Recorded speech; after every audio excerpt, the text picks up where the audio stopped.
family or whatever time you're watching this. There's a lot of misconceptions when it comes to blood transfusions, and amongst them is that the blood transfusion actually receives blood for free and sells it onto individuals, which is actually not the case, and this is synonymous with blood transfusions around the world. So what happens is the blood that is donated is actually not the unit that will be transfused onto a patient. This is because it undergoes a processing component within our components division in order for us to separate all of these blood donations that are made and enhance their usage, and also have red cells as well as plasma and platelets at the end of the day, which are the blood products that are administered onto a patient. Now, a good analogy that I always like to use is water, okay? Because similar to how it rains each and every year and water primarily comes to each and everyone for free, you still have to pay the municipality each and every month for a water bill.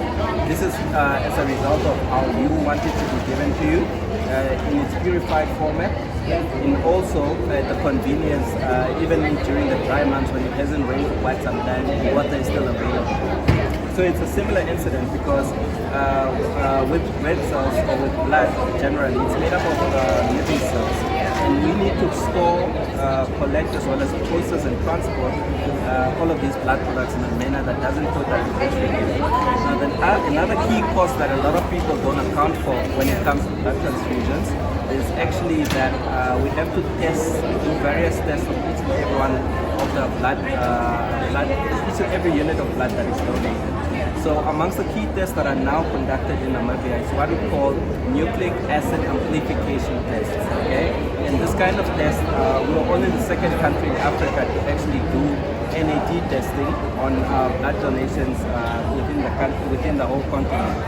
That was back in 2014 now when we introduced it. And this significantly narrows down the window period because as opposed to doing a virology test where we are testing for your body's reaction to an infection, here we are actually testing for the genetic material of a particular infection, thus minimizing the window period from a 30-day period to a 5-day period, making our blood amongst the safest on the continent.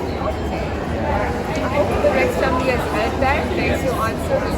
Pretty actually awesome. Yeah. My next question is, why is it that someone that, for instance, got 3 piercings and tattoos in the last 2 weeks cannot do that? Okay. This is because we don't know whether the instruments that were actually used, if they were sterile. And the safety element or the safety protocol as advised by the World Health Organization is that an individual that has received a piercing or a tattoo should actually defer from donating blood for a period of 4 months. And after the 4-month period has lapsed, then they'll become eligible to donate blood again. So it's not that if you have a piercing or a tattoo, you can't ever donate in your life. You just need to wait for a period of 4 months, and thereafter you'll be eligible to donate blood again. The other question I would like to know, does someone that's vaccinated against COVID have any risk of donating blood? Is everything okay? Can they donate blood? Yeah, anyone that has been vaccinated against COVID can donate blood. We've received advice from the World Health Organization relating to that as well. The only thing that happens is that if you receive a COVID-19 vaccine, you need to wait for 7 days from the date that you received the vaccination, and 7 days thereafter you are eligible. Now, if you've tested positive for COVID-19, you need to wait for 28 days from the date of recovery, and after that you'll be eligible to donate blood again. And as I said, these are international standardized guidelines that we received from the World Health Organization, and these are the protocols that are in place to also ensure safety, not only for the individual that's donating, but at the end of the day, the patient that receives the blood as well. Okay, another question is, how does one know that they have enough blood to donate? So I think I'll approach that in 2 ways. Okay. Number one is to emphasize the criteria. Okay. First and foremost, the criteria to donate blood requires you to weigh at least 50 kilograms. And the reason for that is because there's a correlation between your body mass, which is how much you weigh, and the potential amount of blood that you have in your body. When you step on a scale and it says 50 kilograms, the amount of blood in your body should be ranging between 4 to 6 liters. Okay, and you donate 450 milliliters, with the intake of enough non-alcoholic fluids, the volume your body is actually able to replace by the end of the same day. Now, another manner in which I'm going to approach the question is the fact that we actually are only legally allowed to take a volume of less than 10% of your total volume of blood. And this is why you only donate 450 milliliters and you have the requirement of 50 kilograms in place as well. Thank you. No problem. Okay, another case is, I don't know if this applies to blood transfusion, but we know that in certain religions that they're not allowed to donate blood or they're not allowed to give out blood. Now, what about in the instance where in the hospital there's a patient that urgently needs blood and they can't donate, they're not allowed to accept this blood?